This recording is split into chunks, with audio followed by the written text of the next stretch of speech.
సాహిత్య ప్రియులకు నా అభివందనము. అందరికీ నమస్కారము.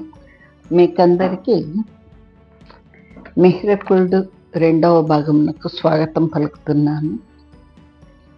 మిహిరకుల్డు కాశ్మీర రాజ వంశంలో ఒక సుచిత్రుడైన రాజకుమారుడు.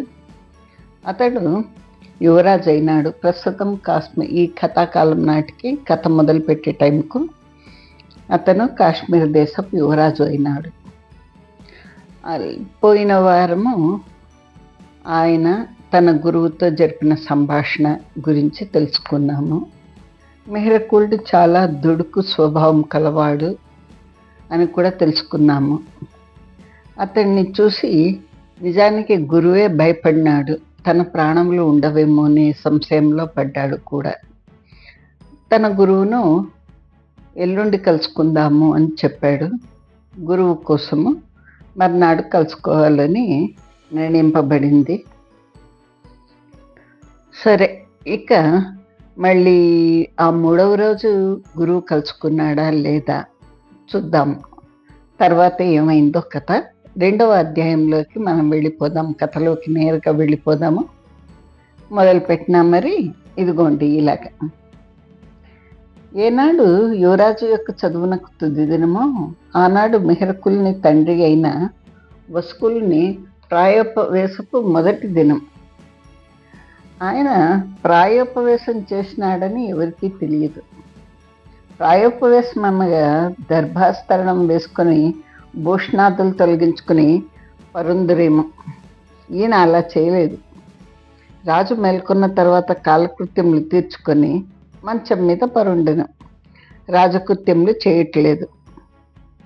మంత్రి మొదలైన వారు వచ్చిరి, దర్శనమీయలేదు, ఎవరిని రానియలేదు. స్నానమైనది. ఆ స్నానము రాజయోగ్యంగా లేదు. ఒక బ్రాహ్మణుడు చేసినట్టు సీతాంబువులతో చల్లనీళ్లతో చన్నీటి స్నానం చేశాడు. మరలా దుస్తులు ధరించాడు, పరుండెను. ఎవరితోనూ మాట్లాడు.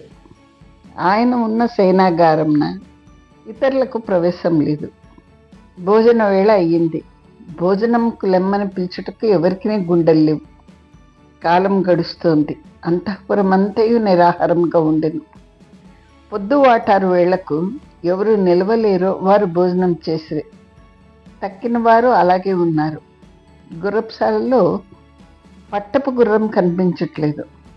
అధికారులు గుబ్బిసలాడి తొక్కిళ్ళు పడి పొద్దెక్కిన తర్వాత గుర్రమును యువరాజు గారికి వెళ్ళిరి అన్న ఆ నోటి మాట ఈ నోటి మాట విని రాజునకు తెలియచేయుటకు తొక్కిటపడి మడమలు తొక్కుని మంత్రులతో చెప్పి అంతర్వేశకులతో చెప్పి దౌవారికులతో చెప్పి ఎంత ఇరకటమైనను రాజునకు ఈ వార్త అందించుటకు సాధ్యం కాలేదు. సైనాగారం నందలి ద్వారపాలకుడు పోయి తాను చెప్పుటకు అధికారం లేదను, ఇతరులను లోనికి పోనిచ్చుటకు అనుమతి లేదను. పెద్ద పెద్ద అధికారులు కలరు. రాజు కడకు స్వయం ప్రవేశం కలవారు కలరు. వారికి కూడా ప్రవేశం నిరాకరింపబడింది. పూర్వము మంత్రి, పురోహితులు, ద్వారపాల, అంతర్వేశకులు, నగరాధ్యక్ష, ధర్మాధ్యక్షులు స్వయంగా వెళ్ళుటకు అధికారం ఉండేది. యువరాజునకి ఎప్పుడు స్వయం ప్రవేశ అర్హత కలదు. అంటే ఆయన అనుమతి తీసుకోనక్కర్లేదు. ఇతరులు చేసిన సాహసమును రాజునకు నివేదించుటకు కిందటి వాళ్ళ అసమర్థులైన యువరాజే చేసిన వ్యతిక్రమంను మరెవరు చెప్పగలరు? అతడు యువరాజు. రాజ్యాంగ భూతులైన 18 సంఖ్యాకుల్లో అయిన అధికారులలో 3వ వాడు. మంత్రి, పురోహితుల తర్వాతి వాడు. అధికారికంగా 3వ వాడు. ఇప్పుడు రాజు తర్వాతి వాడు. కానీ నేడు రాజెట్ల ప్రథముడో రేపు తానట్ల ప్రథముడు. అతడు చేసిన వ్యతిక్రమంనకు శిక్ష ఉండునా? మంత్రి కూడా సాహసింపలేడు. చివరకు పురోహితుడు సాహసించాడు. పురోహితుడు సాహసించుటకు కారణం ఉంది. రాజు మొదలుపెట్టిన ఈ ప్రాయోపవేశంనకు లీలగా కారణము పురోహితునికి తెలిసినట్లున్నది. 4 దినముల కిందట పురోహితుడు పోయి రాజుతో ఒక విషయం మనవి చేసుకున్నాడు. ఆ విషయం విన్నప్పుడు రాజు కన్నుల వెంట నీరు కారింది. సమాధానం లేదు. ఆ సంగతి రాజుతో ఎందుకు చెప్పితినా అని పురోహితుడు దిగులు పడ్డాడు. రాజు యొక్క ఈ స్థితికే అది కారణమా? తాను చెప్పి 4 దినములైంది. దాని ఫలితం జరుగుటకు 4 దినములు పట్టునా?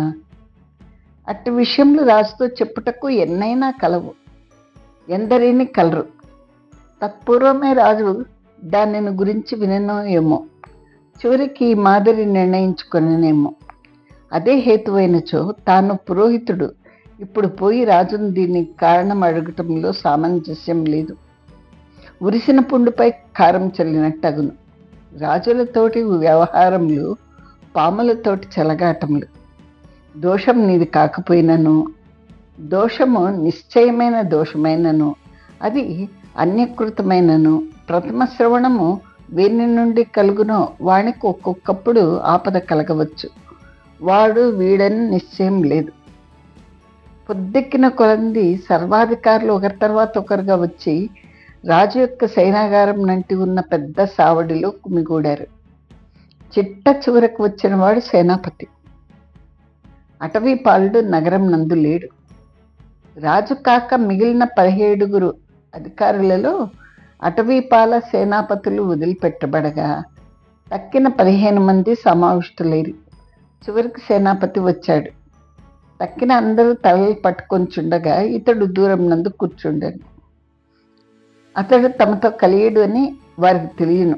అతడు యువరాజు పక్షం వాడు. ఆ రాజ్యంన పక్షములు లేవు, కానీ యువరాజుకును సేనాపతికిని మిక్కిలి చెలిమి. గడిచిన 5 ఏండ్లుగా యువరాజు తన సేనలు, యుద్ధగజములు, అశ్వసైన్యము, పదాతులు మొదలైన వారి పరామర్శ చేయుటయు, పరిరక్ష చేయుటయు, పరీక్ష చేయుటయు, సేనలోని అధికారులకు వేతనాభివృద్ధి చేయించుటయు, తాను మిక్కిలిగా సైనిక శిక్ష పొందుటయు, తాను వారికి శిక్ష ఇచ్చుటకు ఎక్కువ భాగం వారితోనే కలిసి ఉండుటయు జరుగుచుండెను. సైనికులకును పై అధికారికులకును యువరాజు దేవుడు. అతడు రాజెప్పుడగునా అని వారు ప్రతీక్షించుచుందురు. అతడు రాజ్యమునకు రావలేను. కాశ్మీరము సర్వ భారతదేశమును జయింపవలేను. అది వారి ఊహ. దుర్గపాలుడున్నాడు. ఇతడును వారిలో వాడే, కానీ ఇతనికి సేనాధికారులకున్న తీవ్రత లేదు. రాజు యొక్క ఈ ఏకాంతతయు, నిరాహారతయు సమావిష్టులైన సర్వాధికారులకు ఆందోళన కలిగిస్తోంది. క్రమక్రమంగా వారికి యువరాజు పట్టగుర్రం నెక్కి పొద్దున ఎప్పుడో పోయినని, ఇంతవరకు తిరిగి రాలేదని, ఈ సంగతి రాజునకు తెలియచేయవలేనని, తెలియచేయుట దుష్కరముగా ఉన్నదని అన్న విషయంలో సువ్యక్తములైన. పురోహితుడు లోనికి పోయినను యువరాజకృత వ్యతిక్రమమును చెప్పుటకు సాధ్యం కాదు. ఇది ఒక పాలనా శాఖకు సంబంధించింది. ఇది అంతర్వేసుకునే అధికారంలో ఉంది. రాజాంతఃపుర సర్వ వ్యవహారముల మీద అధికారి అంతర్వేశకుడు. పట్టపు గుర్రము, పట్టపు టేనుగు మొదలైనవి రాజాంతఃపుర సంబంధి విషయములు. పోయి అంతర్వేశకుడు చెప్పవలేను. అతడు తాను చెప్పనన్నచో చెప్పను అనెను. కుచ్చి అడగ్గా అతడు ఇలా అన్నాడు: అయ్యా, నేను యువరాజు గారి మీద చాలా విషయములు మహారాజుతో చెప్పవలసి వచ్చాను.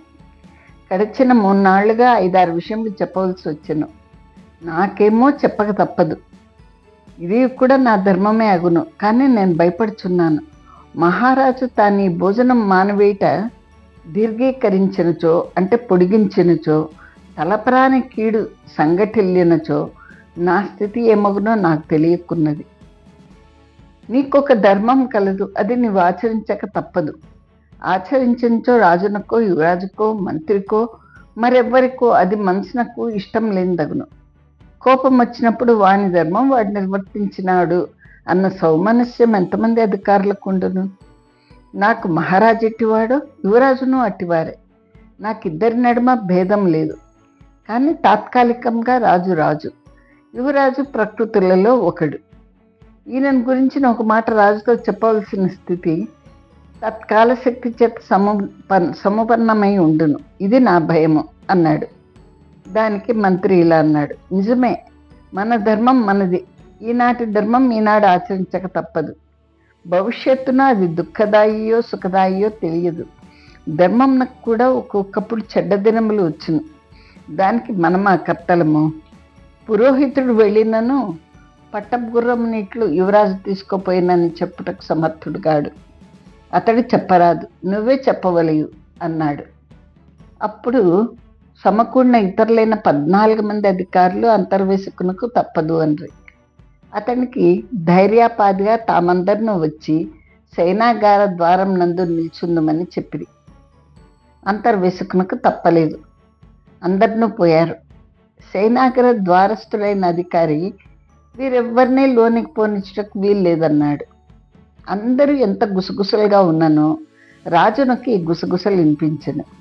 ఆయనయే బయటకు వచ్చాను. అంతర్వేశకుడు చెప్పాను, మహారాజు వినను. మరలా లోనికి పోయి పండుకొరాను. ఎవరేం చేయగలరు? తమ ధర్మం నిర్వర్తింపబడింది, ఎవరి దారిన వారు పోబోచుండిరి.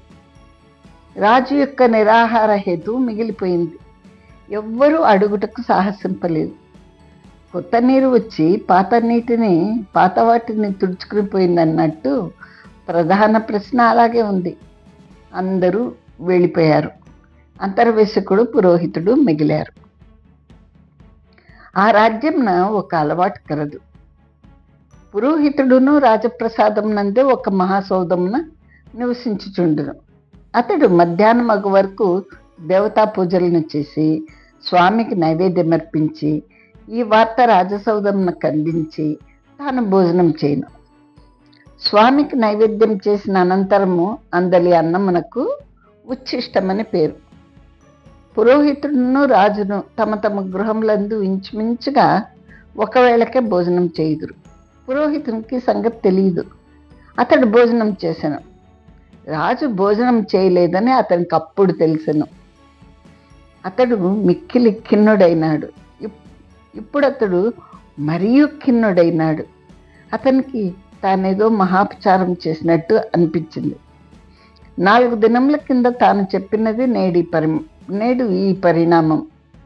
నేడు యువరాజు చేసిన వ్యతిక్రమము దాని తోడిది. తాను చెప్పినప్పుడు రాజు ఎట్ల మౌనం వహించను, నేడు అంతర్వేశకుని మాటలు విని రాజు అట్టి మౌనంనే వహించను. రెంటికిని పోయికగలడు. మరియు పురోహితుడు ఊహింపగా యువరాజు చేసిన ఈ వ్యతిక్రమము రాజునకు ఆశ్చర్యం కలిగింపలేదు, కోపంను కలిగింపలేదు. ఇట్టిదేదో వినుటకు రాజు సిద్ధంగా ఉన్నట్టు కనిపించను. అతనికి ఒక ధైర్యం వచ్చెను. ఇప్పుడు తాను పోయి సొంతంగా రాజుతో మాట్లాడవచ్చునో ఏమో. ద్వారం నందలి వాడు పోనీయడేమో. ఈ తటపటాయింపులతో పొద్దుకుంకాను. అతడికి మరలా అనుష్ఠాన వేళ సమీపించింది. అతడు వెళ్ళిపోయాను. అతని అనుష్ఠానం పూర్తగు వేళకు రాత్రి జాము పొద్దుపోయిన. అతడికి భోజన వేళ అయినది. ఆయన భార్య భోజనం చేయమన్నది. రాజునకు పొద్దుటి నుండి భోజనం లేదు. పొద్దుటనే తాను తెలియక భుజించాడు. ఈ పూట కూడా అట్టి అపచారం చేయునా? దానికి అతని భార్య అన్నది కదా, రాజు 10 దినములు భోజనం చేయుడు, 10 దినములైన తర్వాత రాజునకు మృతి కలుగును. మీరు ఈ 10 దినములు భోజనం చేయరా? 11వ దినమున రాజుతో చనిపోదురా? పురోహితుడు ఆమె వంక పరకాయించి చూచాడు. ఆమె విచిత్రమైన వ్యక్తి, పెద్ద చదువుకున్నది కాదు, పరమయోగ్యురాలు. ఆమె నోటి వెంట అప్పుడప్పుడు ఇట్టి మాటలు వచ్చుచుండును. ఆ మాటలు సరిగ్గా జరుగును. పూర్వం ఇటిది అనుభూతిలో ఉన్నది. అతనికి ఏమీ తోచలేదు. అతడు ఇలా అన్నాడు, నేను ఈ రాత్రికి మాత్రం భుజింపను. రేపు రాజు భుజించినను భుజింపకున్నను భోజనం చేయుదురు. అతడు మంచం మీద పరుండెను. నిద్ర పట్టలేదు. మళ్ళీ రాజసౌధమునకు బయలుదేరాడు.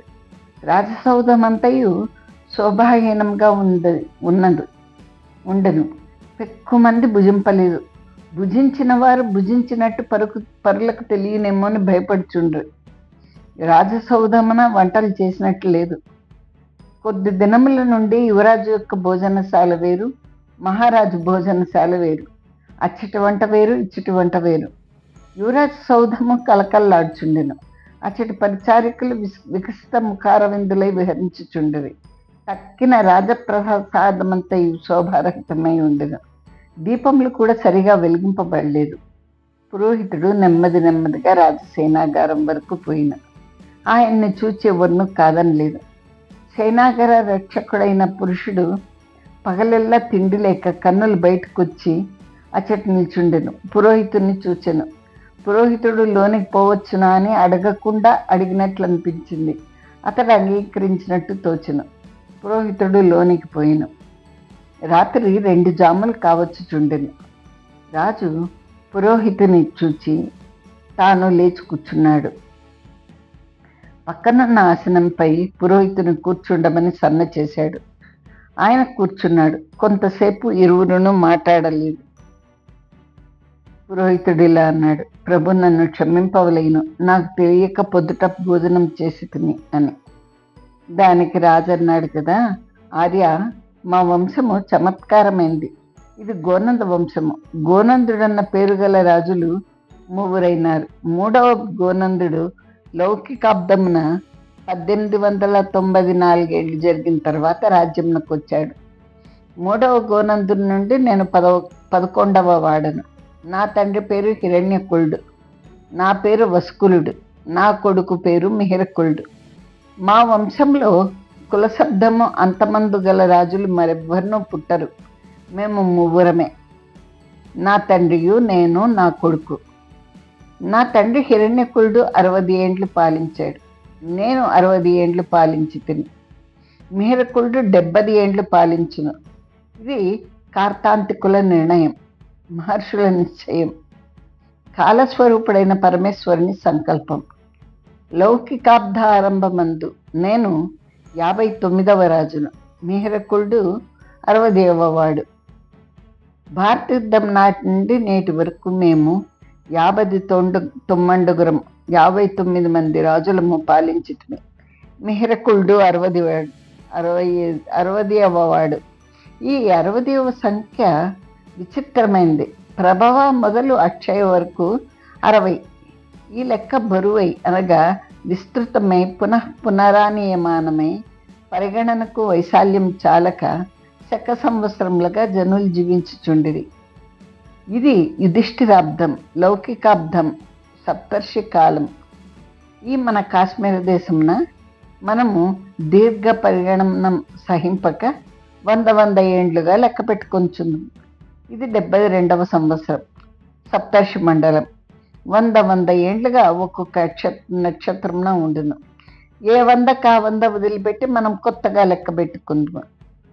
యుధిష్ఠిర చక్రవర్తి నిర్యాణం జరిగిన నాడే సప్తర్షి మండలము మఖ నక్షత్రంను వదిలిపెట్టి ఆశ్లేష నక్షత్రంలో ప్రవేశించను.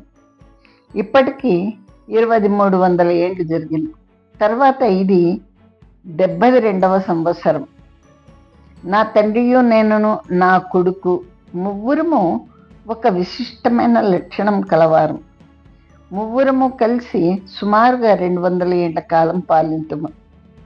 అనంతాకాశంలో నిండిన కాలం, అనంత భూప్రదేశంలో నిండిన కాలం, సమస్త భారతదేశంలో నిండిన కాలం, కాశ్మీర దేశమున తత్ప్రదేశ నియమితమై వైలక్షణం కలదై కుల శబ్దాంతమైన నామధేయములు కల మా 3లో చివరివాడైన మిహిరకుల్ని రాజ్యంలో పెఠేల్మని పగులును. 4 నాళ్ల కిందట తమరు నాతో చెప్పిదిరి, అట్టివి నేను 100 వింటిని. నేడు మీరందరినూ వచ్చి అంతర్వేశకుని చేత మరి ఒకటి చెప్పించితిరి. నేను ఇంకా 9 దినములు బతుకుతును. ఈ 9 దినములలో మరి ఇంకెన్ని విందునో. నేను తండ్రిని, ఆయన కుమారుడు. కడుపు చించుకుంటే కాళ్ళ మీద పడుతుంది. నా కొరకు భోజనం మానవద్దు. నేటి నా నిరాహారత రాజప్రసాదంన కొత్త, రేపటికి కొంచెం పాతబడిను. ఎల్లుండి భోజనం చేయని వారు ఉండరు. నేను రాజును, అతడు యువరాజు అయినను నేను శిక్షింపవచ్చును. కానీ అతడు నన్ను శిక్షించే స్థితిలో ఉన్నాడు. సైన్యం అంతయు అతని చేతిలో ఉన్నది. సేనాపతి వాడి మాట వినును. నేను వృద్ధుడనైనాను. అతడు ఎట్టి రాజగునో తెలియచున్నది కదా. కానీ మహావీరుడు, చండశాసనుడు, వజ్ర శరీరుడు, వాని యందు ఒక ధర్మబుద్ధి లేదు అనటకు వీల్లేదు. అతడు క్రూరుడు.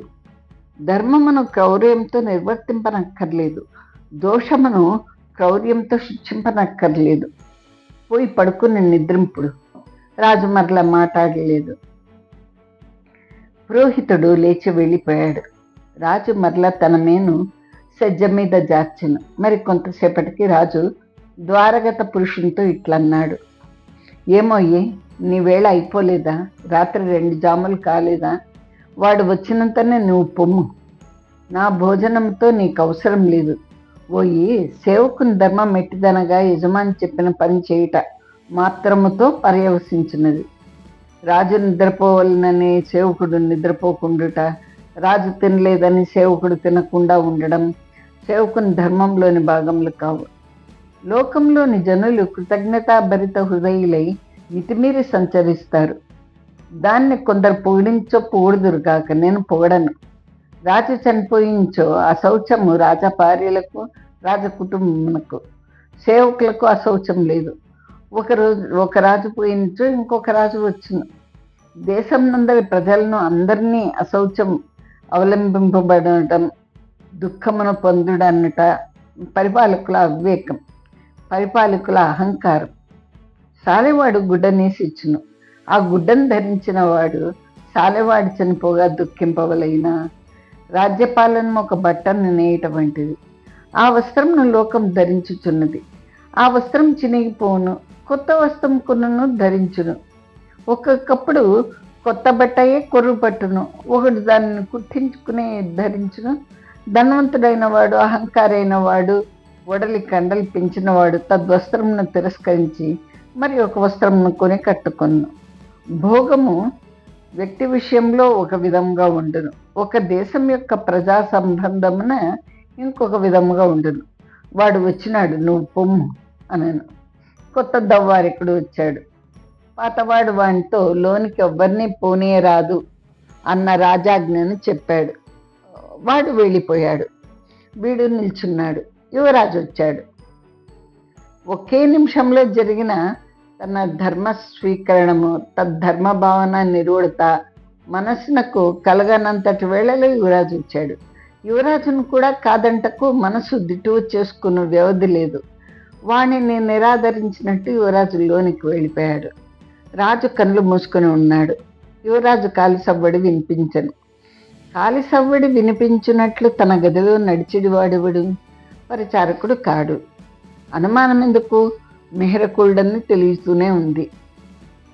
తండ్రికి కొడుకు ముఖలక్షణమే కాదు, వాని కంఠస్వరమే కాదు, వాని పాదములను చూచుటయే కాదు, వాణిని చూడకుండానే వాడు నడిచిడి నడక చేత గాలిలో కదలాడి కదలిక కూడా, వాడి పాద విన్యాస జనిత ధ్వని కూడా తెలియను. ఇది తండ్రికి కొడుకునందలి ప్రేమ లక్షణం. స్పర్శ అక్కర్లేదు. తన కొడుకు అక్కడికి వచ్చాడన్న గుర్తు, వాని చుట్టూ సంచరించడి గాలిలో కలిగేడు చూరాకు కదలిక అంత సన్నని కదలిక కలిగించు సవ్వడి కూడా కలిగించును. మెహరకుళ్ళు వచ్చను. అంతటి ప్రేమ జన్మ జన్మాంతరముల నుండి వచ్చింది. తన ప్రతి రక్తబిందువునందు నిండి ఉన్నది. నిత్య జాగ్రత్తావస్థాభూతమైనది. పరమమైన ఆర్ద్రత సహితమైనది. ఏమైనది? తన కొడుకు యొక్క చర్యను గూర్చి తాను విన్న మాటల చేత కలిగిన విముఖత్వం చేత కన్నులను తెరిచి చూడనీయలేదు. ఆర్ద్రతయే, విముఖతయే. జీవుడు జీవుడే, రాజు రాజే, కొడుకు కొడుకే, దుర్జనుడు దుర్జనుడే. సర్వజగన్ నిర్మాత యొక్క నిర్మాణ సన్నివేశం ఎంత పరమ సూక్ష్మతంతు సంచితమైనది. మెహరకుళ్ళు గడియసేపు తండ్రి తలవైపు ఉన్న కనకాసనమున కూర్చుండెను. తండ్రి కన్నులు తెరవలేదు. ద్వారపురుషుని యొద్దకు పోయి, తండ్రి గారు నిద్రపోయి ఎంతసేపు అయింది అని అడిగాడు. అతడు తనతో సమాన కాలంలో తాను కూడా వచ్చిననియో తనకు తెలియదని చెప్పాడు. మెహరకుళ్ళు వెళ్ళిపోయాడు.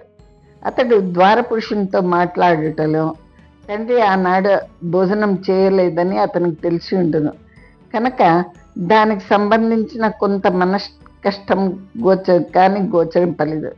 కానీ మెహరకుళ్ళు వెనుకకు తిరిగి వచ్చి తండ్రి ఒడలు స్పృశించి చూశాడు. పాదములు స్పృశించను. కొంతసేపు పాద సంవహనం అంటే కాళ్ళు ఒత్తాడు. అంత విడలిపోయాడు. రాజు ఇట్లా అనుకున్నాడు, వీణిలో ఆత్మ సంపూర్ణంగా నశించిపోలేదు, కానీ వీణి యందు దాష్ట్యము దురహంకారము నిండి ఉన్నవి అని. మీరకుడు వెళ్ళిపోయాడు. అతడు తన సౌధమున యథేచ్ఛంగా ఉండి నిద్రించాడు. అతడు మరుసటి నాడు పొద్దున్నే మేల్కొని కాలకృత్యములు తీర్చుకుని ప్రాసనము చేసి మళ్ళా వెళ్ళిపోయాడు. అతడు రాత్రి పట్టపు గుర్రంనే ఎక్కి వచ్చాడు. ఆ గుర్రమును తండ్రి గారి గుర్రపు కొట్టంలో కట్టలేదు, తన గుర్రపుశాలలోనే తానే కట్టాడు. పొద్దుట తానే ఊడదీశాడు. రాత్రి తానే దానిని అసజ్జితం చేశాడు. ఉదయం దానిని తానే సజ్జితం చేశాడు.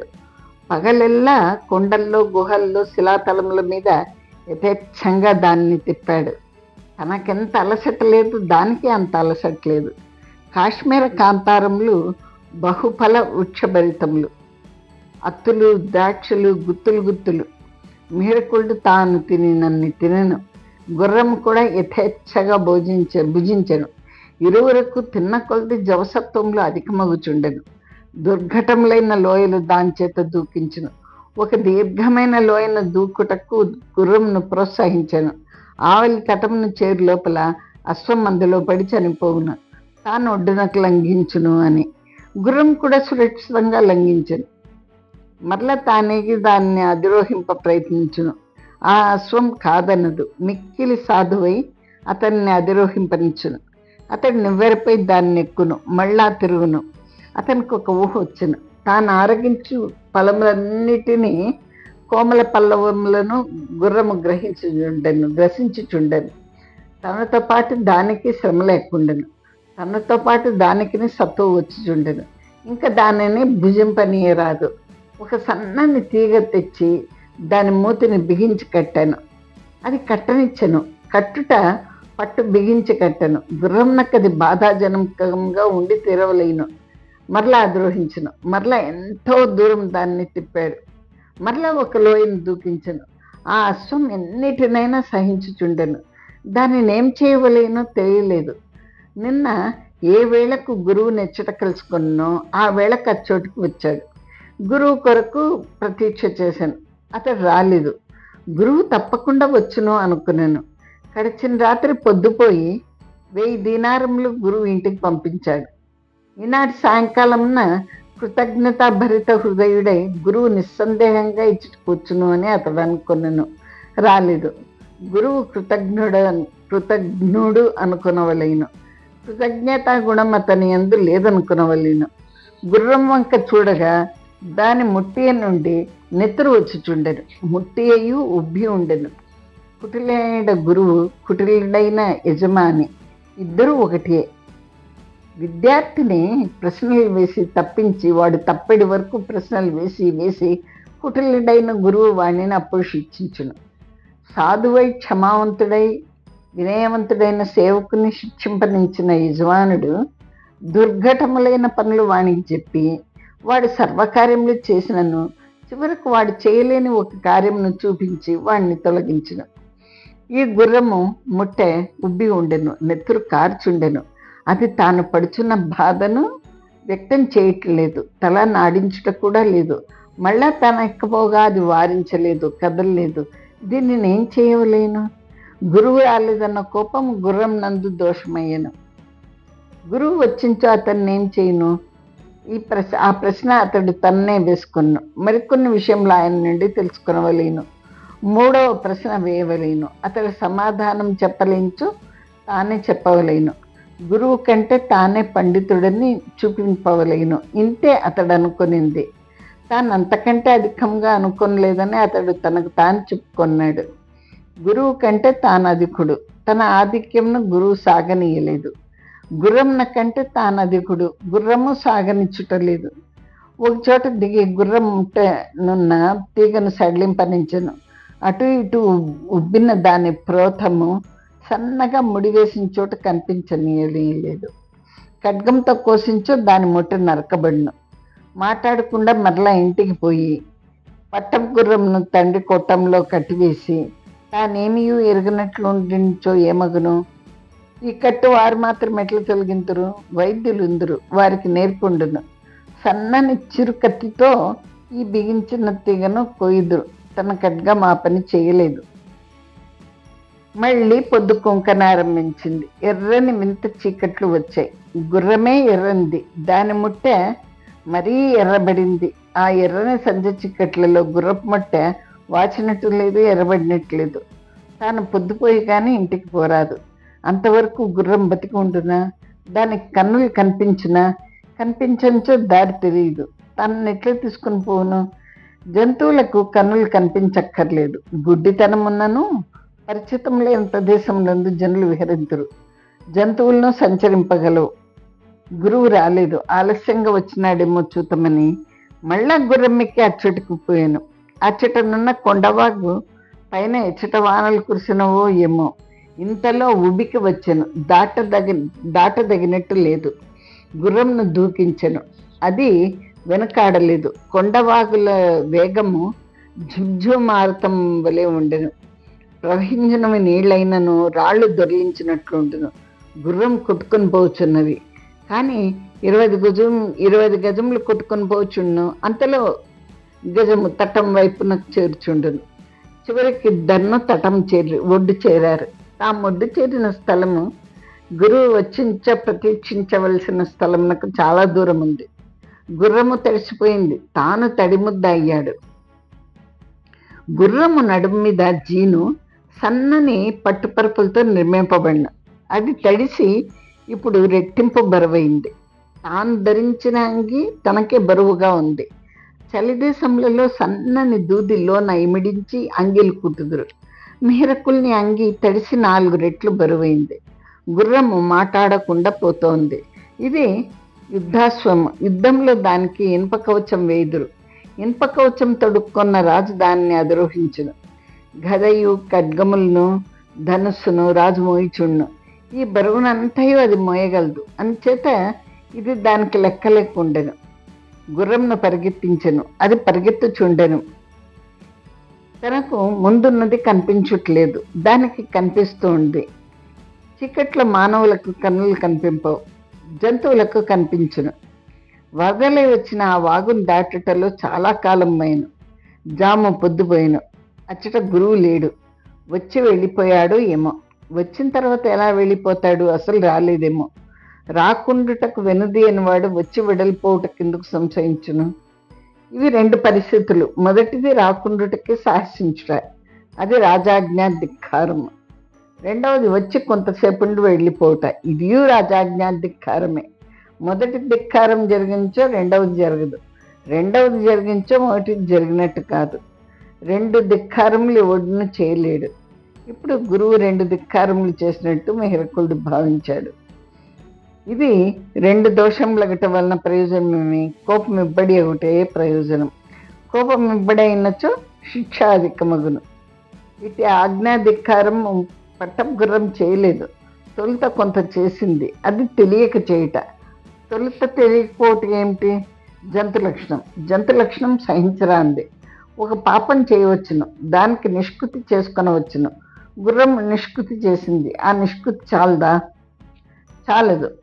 పాపం ఎంత తీవ్రంగా ఉండునో నిష్కృతి అంత తీవ్రంగా ఉండవలేను. పూర్వము తన గురువు తనకు చెప్పినవన్నీ అపసిద్ధాంతములు. పాపము పాపమే, నిష్కృతి నిష్కృతియే. పాప నిష్కృతుల యొక్క తీవ్రతలు నిష్ప్రయోజనములు. అవి మనస్సు యొక్క కాలుష్యాతిశయ ఉద్బోధకములు.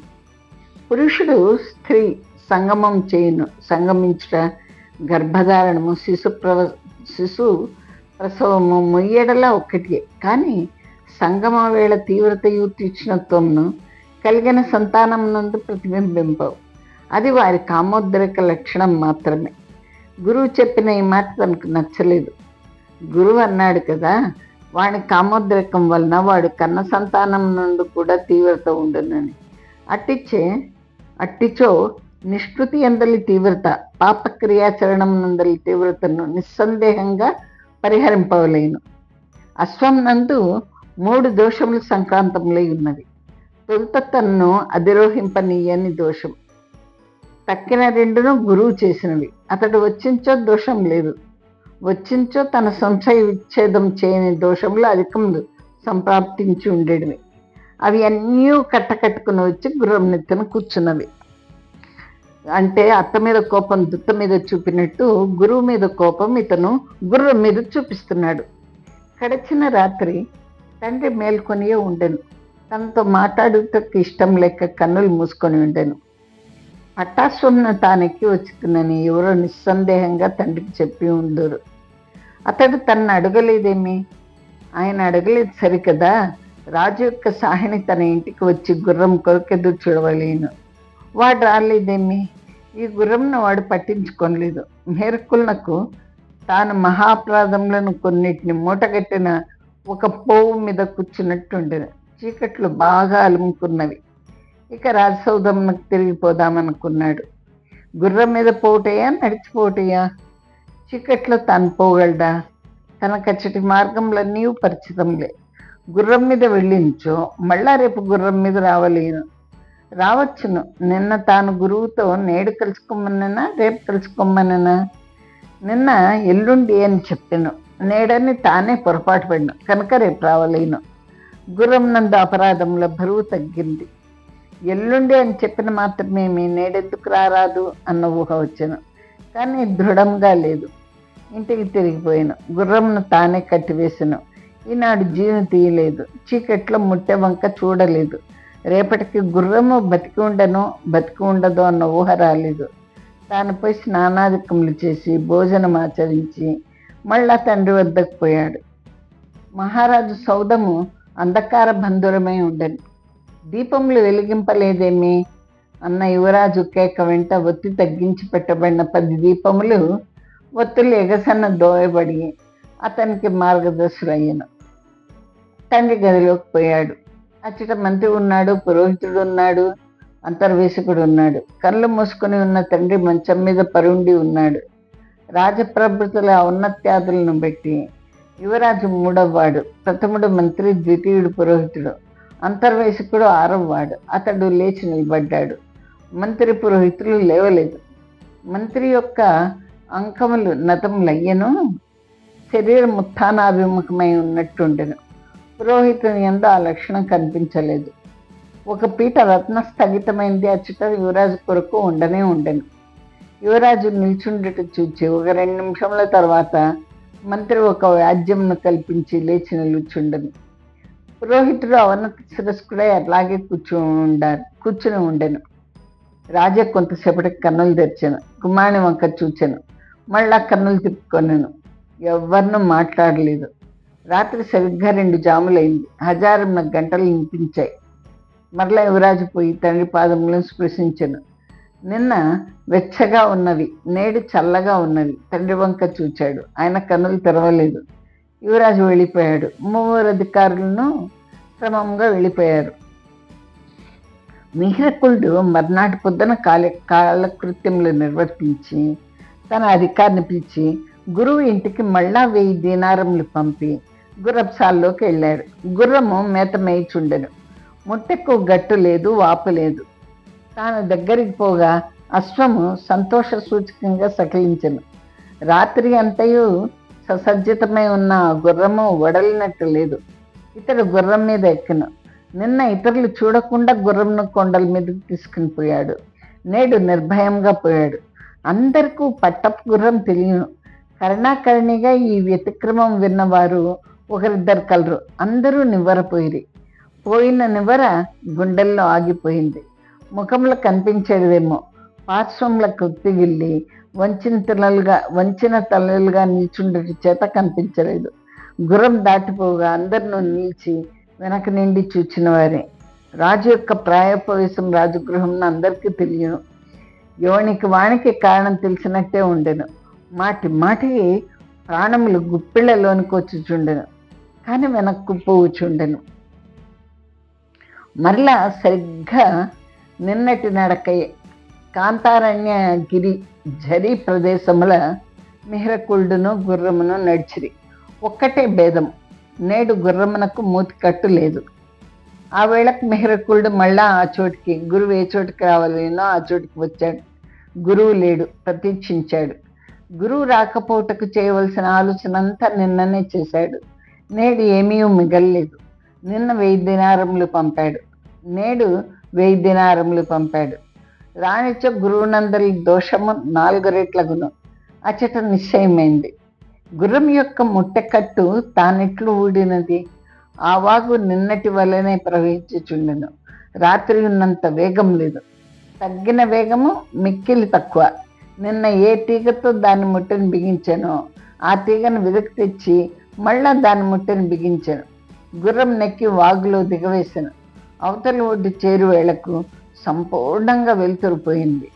దాని ముట్టెను పరీక్షించుటకు బదులు గుర్రంను మరలా వాగులోకి దింపాను. ఈ ఒడ్డునకు చేరు వేళకు నిన్నటి కంటే రెట్టింపు వేళ అయినది, రెట్టింపు దూరమైంది.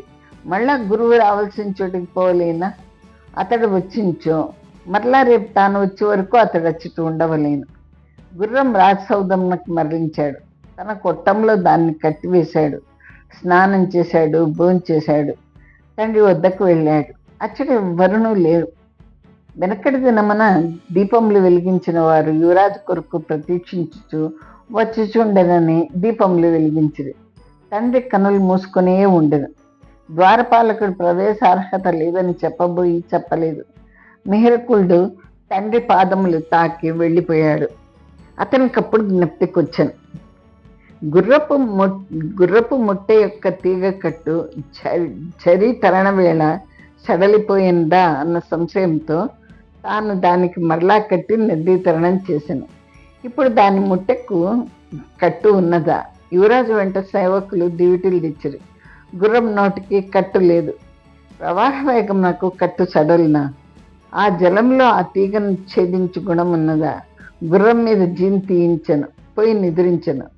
మర్నాడు మరలా గుర్రం నదిరోహించి పర్వత కాంతార జరి ప్రదేశంలో తిరిగాను. గురువు కోసం ఆ వేళ కచ్చడికి పోయాను. ఆయన చెట్లేడు. సంజ చీకట్లు రాకమున్న తాను తన ప్రసాదం చేరాను. గురువు కొరకు వార్త పంపాను. గురువు ఇంటి వద్ద లేడని వార్త వచ్చాను. ఆయన వచ్చేటి వరకు ఉండి ఆయన్ను పిలుచుకొని రమ్మని బట్టలను పంపాను. వారు పొద్దున పోయి వచ్చి గురువు కుటుంబము నిన్ననే రాజధాని వదిలిపెట్టి పోయినట. ఇలా 2వ అధ్యాయం ముగిసింది. మొత్తానికి గురువు తన కుటుంబంతో సహా తప్పించుకొని పారిపోయినట్టున్నాడు. ఇక 3వ అధ్యాయం మొదలైంది. వస్కులుడు చనిపోయిన 10 దినములు నిరాహార దీక్ష అవలంబించను. రాణులు, మంత్రులు, పురోహితులు, హితులు, సామంతులు వారించుటకు వెళ్ళిన వారే కానీ చెప్పుటకు వీలగలిగిన వారు లేరు. 10 దినములు అన్నం లేంచో మరణింతురా, జలము కూడా తావనిచో మరణింతురా, జలము కూడా తావనిచో మరణింతురు. 4 దినములు గడిచిన తర్వాత రాజునకు స్మృతి పోవుచుండెను, దప్పికవుచుండెను. ఒకసారి స్మృతి వచ్చిన తర్వాత రాజు లేచి చూచెను. తన గది నిండా వైద్యులు ఉన్నారు. అందరినీ పంపించాడు. నిష్కట్టకుడు అన్న ఒక భటుడు రాజు వాణ్ణి పిలిపించాడు. వాణిని ద్వారం యందు నిల్చుండబెట్టాను. అది మొదలు ఎవరు లోనికి రాలేదు. ఆ నిష్కంటకుడు ఖడ్గపాణి ద్వారం నందు నిల్చుండెను. వాడు 10 ఏనుగుల బలం కలవాడు. కత్తి దూసి వాణి ఎదుట నిల్చెడివాడు ఉండడు. 5వ నాటి రాత్రి మెహరకుల్డు వచ్చాడు. వాడు లోనికి పోనివ్వలేదు. మెహరకుల్డు వాణ్ణి వంక తీష్ణంగా చూశాడు. నిష్కంటకుని నేత్రములలో తీష్ణత లేదు.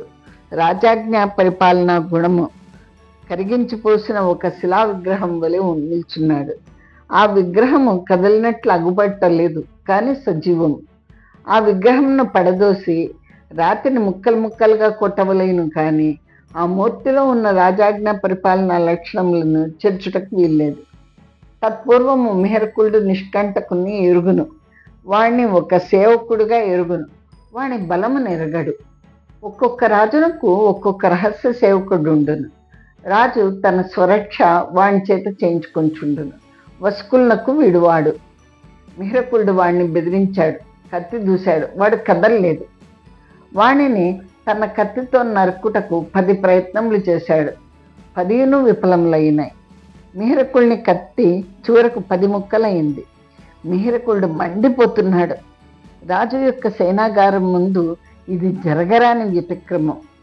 రాత్రి 2 జాముల వేళ పలుమంది సేవకులు వచ్చారు. ఎవరికి ప్రాణములలో ప్రాణములు లేవు. పోయి మంత్రి పురోహితులను పిలుచుకొచ్చారు. వాళ్ళు యువరాజుతో ఇలా అన్నారు: యువరాజా, వాడు నీ సేవకుడు, నీ తండ్రికి నమ్మిన బంటు.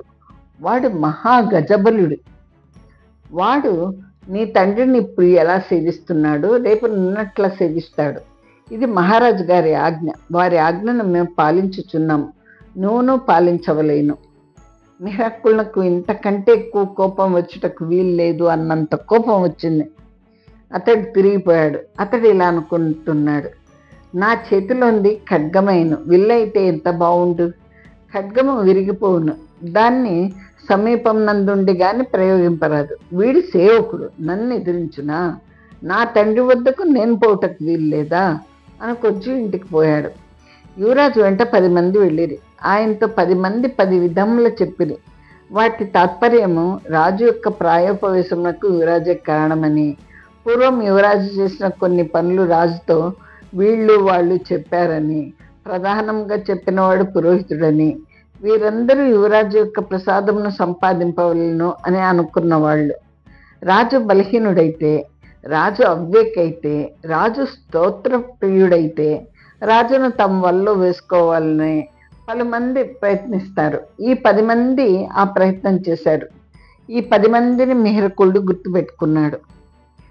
మునుపు అతనిని స్త్రీలోలునిగా చేయుటకు 10 మంది ప్రయత్నించిరి. వారందరినీ మిహిరకుడు గుర్తుపెట్టుకున్నాడు. అందులో ఒకడు హీరమణి అనువాడు. తన చెల్లెల్ని మిహిరకుళ్ళకు సంధానపరచవలనని చాలా ప్రయత్నం చేశాడు. మిహిరకుడు చెల్లెల్ని అన్నను ఇద్దరిని సౌదమ్మకు రప్పించి ఇద్దరిని వివస్త్రలను చేసి అన్న చేత చెల్లెలతో సంసారం చేయించాడు. తర్వాత తానిద్దరిని వధించాడు. ఇది చాలా రహస్యంగా జరిగిన పని, కానీ బయటికి పొక్కెను. మిహిరకుళ్ళ మీద రాజుతో చేయబడిన అభియోగములలో ఇది ఒకటి. వసుకులుడు కొడుకు యొక్క సచ్చీలమునకు మెచ్చుకున్నాడు, దురాచారమునకు నొచ్చుకున్నాడు, క్రౌర్యమునకు గుండెలో విచ్చుకున్నాడు. ఓహో, ఇతని లక్షణము తేనెపట్టు వలె ఉంది. సుంత మేర మధువు, తక్కిన అధికమైన మేర మక్షిక మలమూత్ర దోషితం. అల్పము సేవ్యము, అధికము తిరస్కార్యం. ఈ మక్షికములను సంహరించి ఆ బాధను తట్టుకొని ఈ మధువును సేవించేది వాడెవ్వడు? వసుకులుడు విన్న 10-15 కథల వలన ఇన్ని తేనె పట్టలు గల ఈ గుహలోనికి పోయి ఈ తేనెను స్వీకరింపగల వాడెవ్వడు? వింధ్య పర్వతములలో మహాగుహలలో భ్రమరవాసిని అన్న దేవి కలదట. ఆమె ఉన్న చోటికి పోవుటకు 4 యోజనముల మేర గుహలలో నుంచి పోవలేను. గుహలన్నీ తేనె తుట్టుల చేత నిండి ఉంటుంది. అవి కొండ ఈగలు. 1 యోజనం వెళ్ళేడు వాడే లేడు. చివరి దాకా ఎవడు పోగలడు? మిహిరకుల్ని గురించి చెప్పిన మాటలన్నీ ఇలాంటివే. అన్నిటి వెనుక ఒక ధర్మం ఉన్నది. ధర్మం స్వల్పమైంది, తక్షణ పరమ క్రూరంగా ఉన్నది. ముంటితో తీయి దాన్ని ముళ్ళుతో తీయవలసిన దాన్ని గొడ్డలతో తీసినట్లున్నది. వెనక ధర్మం లేనిచో వసుకులుడు కుమారుని శిక్షించేవాడు. అంతకు మున్ను సేనలను, సేనాపతులను, వారి వెనుక లేనిచో రాజు కొడుకును శిక్షించేవాడు.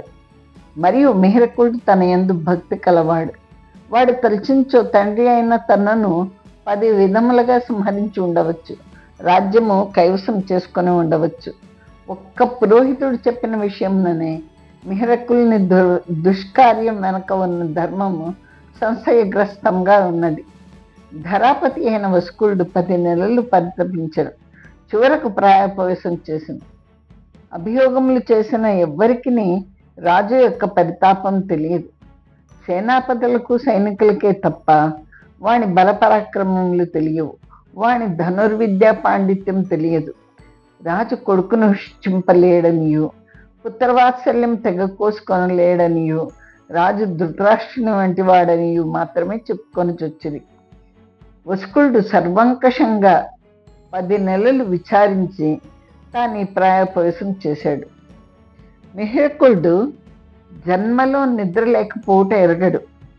ఈనాడు అతనికి నిద్ర పట్టలేదు. అతడు ప్రతిదినము సుఖంగా నిద్రించును. అతనికి పలుమార్లు స్వప్నములు వచ్చును. ఆ స్వప్నాలన్నీ అతని గాఢమైన మొదటి నిద్ర అయిన తరువాత నిశ యొక్క 3వ జామునో 4వ జామునో వచ్చుచుండును. అతని స్వప్నములు వట్టి స్వప్నములు కావు. యముడు కనిపించును, భేతాళుడు కనిపించును, మరి ఎవడో కనిపించును. ఇతడు యముని బేతాళుని ఎరుగును, ఆ 3వ వాణిని ఎరుగడు. కానీ ఇతని స్వప్నములలో ఎక్కువ మాట్లాడేవాడు అతడును మిహిరకులుడును కాశ్మీరం నందలి ఎత్తైన ఒక పర్వత ప్రదేశమున ఎదురెదురుగా ఆ 2 శిలావేదికల మీద కూర్చుంటారు. అతడు గురువు, మిహిరకులుడు శిష్యుడు. వాడేవేవో చెప్పుచుండును, ఇతడు వినుచుండును. మిహిరకులకు మెలకు వచ్చిన తర్వాత వాడు చెప్పిన వాటిలో సగానికి సగం జ్ఞాపకం ఉండవు, కొన్ని జ్ఞాపకం ఉండును. జ్ఞాపకం ఉన్నవి ఎందుకుండునో లేనివి ఎందుకుండవో తెలియదు. మేల్కొన్న తర్వాత ఏవో ప్రధాన విషయములు మిహిరకులుడు మర్చిపోయినట్లు ఉండును. వాటిని జ్ఞాపకం తెచ్చుకుంటకు మిహిరకులుడు ఎంతో ప్రయత్నించుచుండును. నిష్కంటకుని వలన ఈ అవమానం పొందిన తర్వాత తాను నిష్క్రియుడిగా తిరిగి రావాల్సి వచ్చిన తర్వాత అతనికి ఏమీ తోచలేదు. గుర్రంల కొట్టంలోనికి పోయాను. పట్టం గుర్రం తనను చూసి సకిలింపలేదు. దాని పార్శ్వతలమున తన హస్తం ఉంచపోగా అది వెనుకాళ్ళెత్తి తన అనిష్టమును చూపించను. నిత్యము మిహిరకులుడు తాను మేల్కొని ఉన్నంత వరకు తన పక్కన వేలాడు ఖడ్గం లేకుండా ఉండడు. ఖడ్గమును తన పక్కన ఉంచుకుని నిద్రపోవును. ఖడ్గమును మరిచి నిమిషం ఉండడు. ఇప్పుడు ఖడ్గం లేదు. అతనికి మిక్కిలి కోపం వచ్చెను. గుర్రం యొక్క హృదయం ఉండి చోట అతడు పిడికిలతో పొడిచెను. ఆ దెబ్బకు గుర్రం తట్టుకోనలేక నేలపై పడిపోవచ్చు ఇతని నోటితో కర్వ వచ్చెను. ఇతడు దాని మెడ మీద కూర్చుండి దాని దంతములు 2 చేతులతో పట్టుకుని దాని దౌడలు చీల్చెను. దాని గొంతులో నుండి పరమ వికారమైన బాధారోధనము వినవచ్చెను. గుర్రం చనిపోయిన ఆ బాధారోదన ధ్వని విన్న తర్వాత వాని ప్రాణమునకు శాంతి సమకూరెను. అచ్చట ఇంకొక గుర్రం లేదు. ఉంటే దాన్ని కూడా ఇలాగే చంపేవాడు. అతని హృదయమునకు సంపూర్ణంగా శాంతి ఘటిల్లేడిది. అతడు బయలుదేరి తన సేనాగారంకు చేరి గుర్రముతో కింద మీద పడిన సమయం నందు తన దుస్తులకు కలిగిన మచ్చలను చినుగులను చూచి తన అంగి మార్చుకొనవలనని అనుకుని కాదని దానితోడనే సైనం నందు పరుండెను. నిద్ర రాలేదు.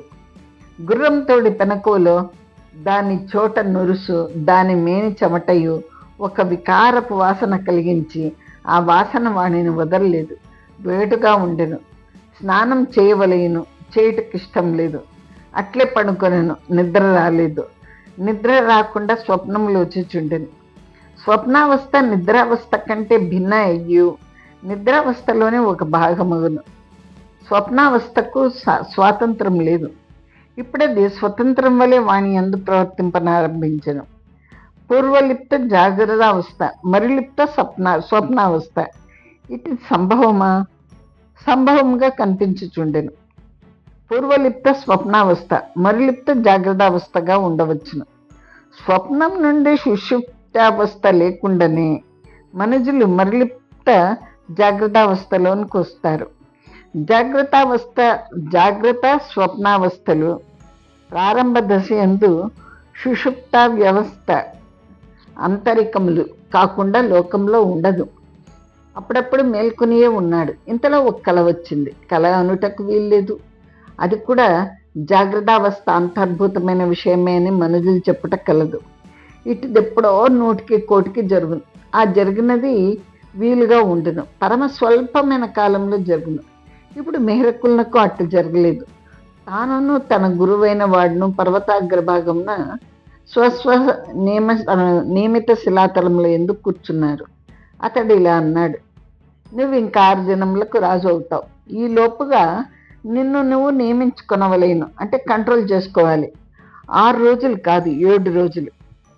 ఒక్క దినమునకు 10 ఏండ్ల రాజపాలనం సాగగలదు.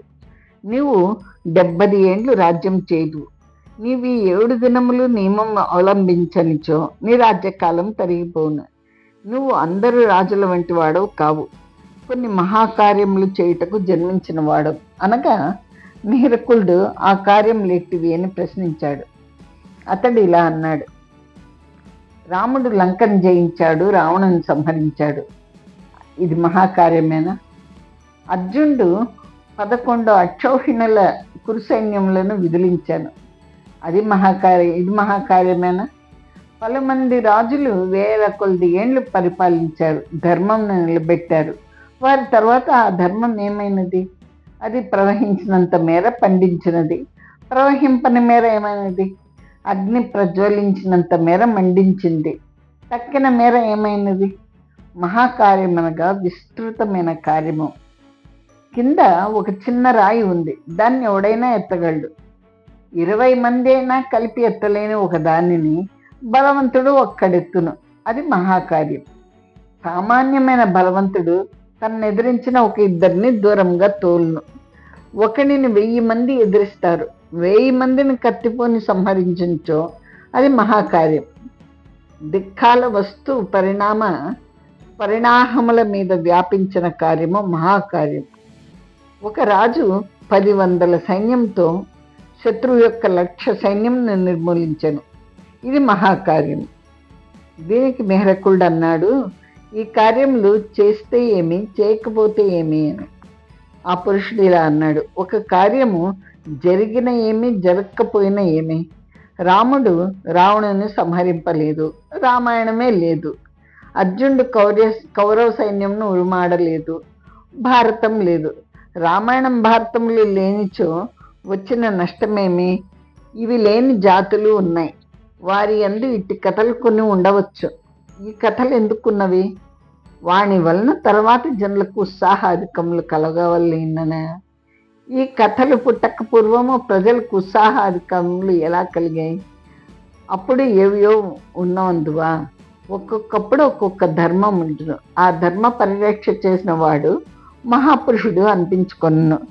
సర్వదేశముల యందు సర్వకాలముల యందు ధర్మం ఒక్క రీతిగా ఉండదు. ఒక ధర్మము కొంతకాల పరిమితి మీద సాగును. ఆ పరిమిత కాలమున పరఖండమునకు పూర్వఖండము లక్ష్యభూతము. దేశము ముక్కలు ముక్కలైనట్టే కాలమును ముక్కలు ముక్కలుగా ఉండును. నువ్వు బలవంతుడవు, ఒక్క గుద్దుతో గుర్రంను చంపగలవాడు. నిష్కంటకుడు నీకంటే బలం గలవాడు, ఒక్క గుద్దుతో వాడి ఏనుగును చంపగలడు. నువ్వు రాజువు, వాడు బంటు. వాడు చేసేటి పని ఒక వ్యక్తి తన బలమును ప్రదర్శించినట్లగును. అంతకన్నా తక్కువ పనైనను రాజు చేసింది మహాకార్యమగును. ఇందాక చెప్పిన మహాకార్యమన్న నిర్వచనమునకు వ్యక్తి యొక్క గొప్పతనమును కూడా కలుపుకొనవలేను. నిష్కంటకుడు మహాకార్యం ఎప్పుడూ చేయలేడు, వాడు సేవకుడు. నువ్వు చేయగలవు. 7 దినములు నువ్వు నియమంను అవలంబింపలేను. కత్తితో నువ్వు నిష్కంటకుని మీదకు పోయిట్వి, వాడు నీ కత్తిని ముక్కలు ముక్కలుగా నరికాడు, శ్రమ లేకుండా నరికాడు. నీ చేతిలోని కత్తి ముక్కలైనంతనే నువ్వు వాడిని మల్ల యుద్ధంనకు దొరకని ఎదిరించో వాడు నీతో మల్ల యుద్ధం ఆడ్డు. వాడు ఊరుకొనని కాదు, వాడు తన చేతిలోని కత్తిని పారవేసి నీవేది చేసినో దానికి అంగీకరించేడు. వాడు నిన్ను పిండి పిండిగా చేయగలడు, కానీ చేసేవాడు కాదు. ఇచ్చట ఒక సూక్ష్మమైన భేదం కలదు. నీ కత్తిని ముక్కలు ముక్కలుగా నరికినవాడు నిన్నెందుకు నిలబెట్టి కాలరాయడు? ఇచ్చట ధర్మ సూక్ష్మం ఉన్నది. నువ్వు మహాకార్యములు చేయగలవాడు, వాడు చేయలేనివాడు. మహాకార్యములు చేయుటకు వాడు జన్మించలేదు, నువ్వు జన్మించావు. ఇది భేదము. అప్పుడు నువ్వు నియమములు అవలంబించితివి, మంత్రి పురోహితుల మాట వింటివి. ఎందుకు వింటివి? నీ తండ్రి ప్రాయోపవిష్టుడై ఉండెను. అతని రాజ్యమును నువ్వు కోరదువు, అతని అధికారమును నువ్వు కోరదువు, అతని మృతిని నువ్వు కోరవు. ఒక విధముగా మృతిని కూడా కోరదువు, కానీ ఆ మృతి నీ వలన సంఘటిల్లుట నువ్వు వాంఛింపవు. ఇది సూక్ష్మతరమైన అంశం. నిష్కంటకుడు నిన్ను ఎదిరించినచో నిన్ను రక్షించుటకు 100 మంది వస్తారు. వాడు 100 మందిని సంహరింపగలిగించో నిన్ను రక్షించుటకు 1000 మంది వస్తారు, చివరకు వానిని వధింతురు. ఓయే యువరాజా, ఇది నీ తండ్రి సేనాగారము, సౌధాంతర్భాగం. ఒక్క వరుసగా అచ్చట 50 మంది కంటే ఎక్కువ పట్టరు. వాడొకడు సురక్షితమైన ఎడ నిల్చున్నచో 1000 మందిని సంహరింపవచ్చును. ఎంతసేపు సంహరించును?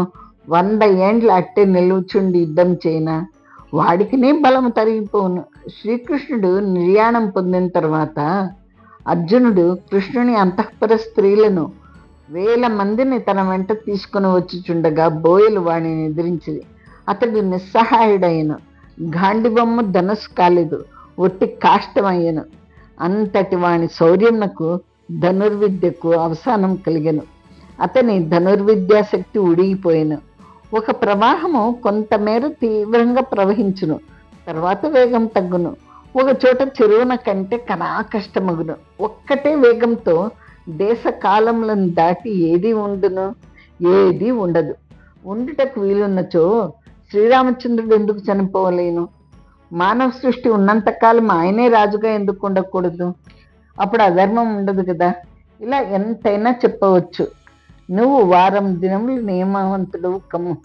నీ 70 ఏండ్ల రాజ్యకాలంలో తరువు రానీయకుమ్ము. మరులిప్తలో మిహిరకులకు జాగ్రత్తావస్థ వచ్చినట్టుండెను. ఇది జాగ్రత్తావస్థ కాదు, అది స్వప్నావస్థ కాదు. కానీ పూర్వలిప్త ఎందు తాను గిరిశిఖర శిలావితర్డిక మీద ఉండెను. ఎదురుగా గురువు ఉండెను. ఈ లిప్త ఎందితడు తన మంచం మీద ఉండెను. తాను పడుకున్న సౌధభాగపు పైకప్పునందు వర్ణములలోని చిత్రములు, లతలు, పుష్పములు ఉండెను. రాత్రులందు జీవులు నిద్రపట్టక మేల్కొని ఉన్నప్పుడు కన్నులు మూసుకుని లిప్తలు, విగడియలు, గడియలు, జాములు వెళ్ళబుత్తురు.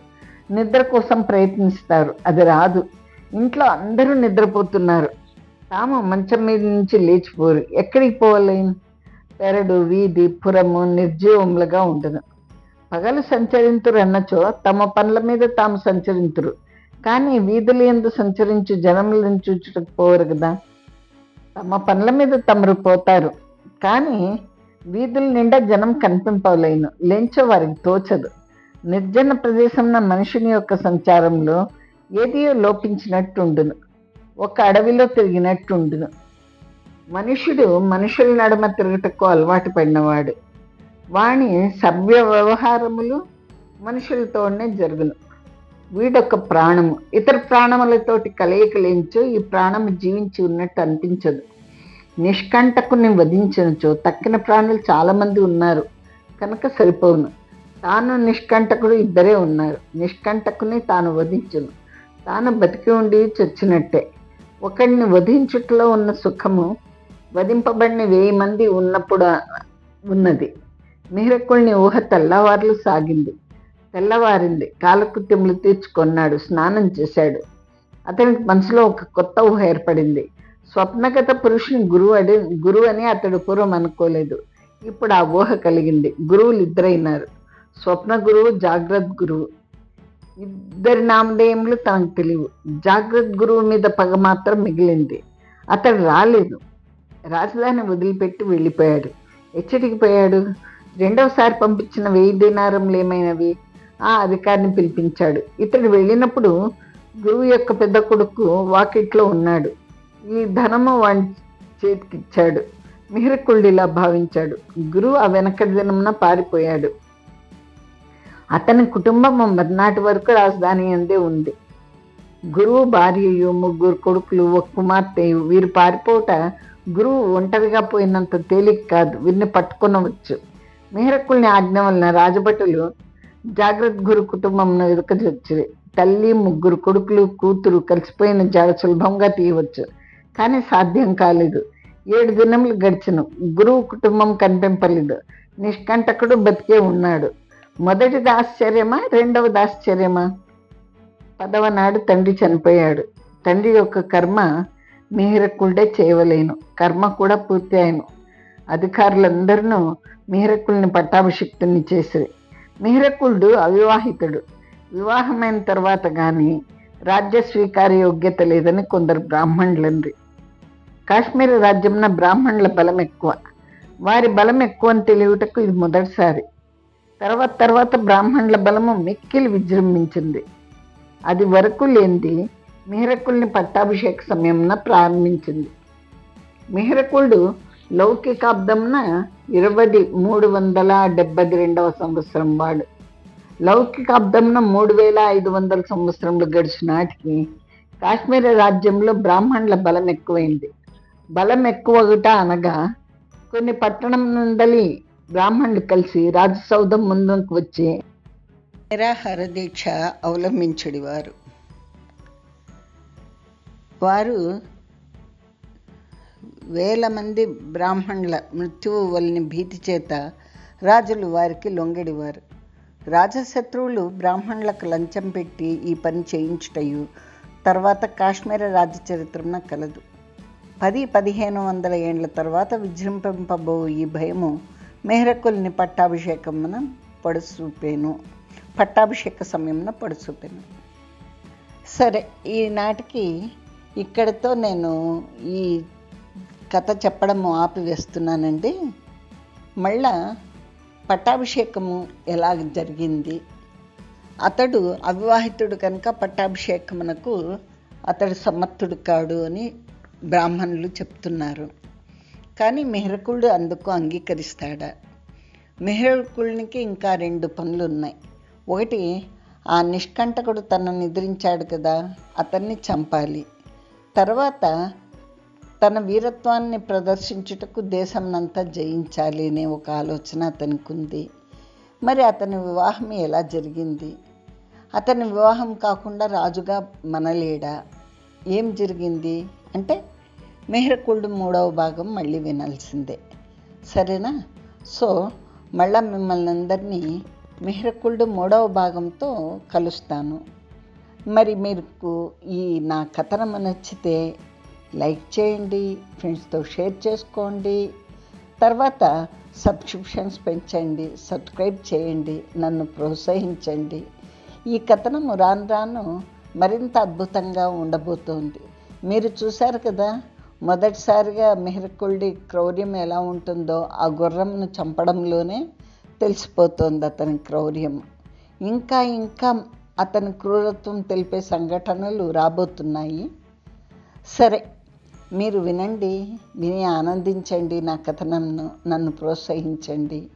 మళ్ళీ మిమ్మల్ని మిహిరకుడు 3వ భాగంలో కలుస్తాను. అంతవరకు సెలవా మరి? ఓకే, ఉంటానండి. Bye bye.